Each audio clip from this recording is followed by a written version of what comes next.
এই টাইপের প্রশ্ন হাই লেভেল এক্সামে প্রায় আসে এবং স্টুডেন্টরা বা অ্যাসপিরেন্টরা এই ধরনের প্রশ্ন দেখার সাথে সাথে আগে ভয় পেয়ে যায়, ঘাবড়ে যায়। কিন্তু ঘাবড়ানোর দিন শেষ। প্রশ্ন দেখাও শেষ, অ্যান্সারও শেষ।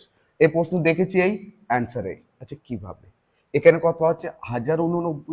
1089 লেখো, কারণ 1089 1095 মধ্যে ছোট। এবং ওই সাইডে প্লাসের পর কত আছে? 9। 9 এর বর্গমূল কত হয়?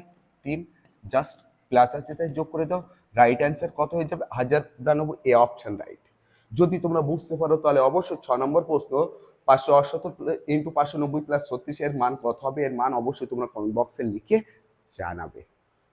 এই টাইপের প্রশ্ন হাই লেভেল এক্সামে প্রায় আসে এবং স্টুডেন্টরা বা অ্যাসপিরেন্টরা এই ধরনের প্রশ্ন দেখার সাথে সাথে আগে ভয় পেয়ে যায়, ঘাবড়ে যায়। কিন্তু ঘাবড়ানোর দিন শেষ।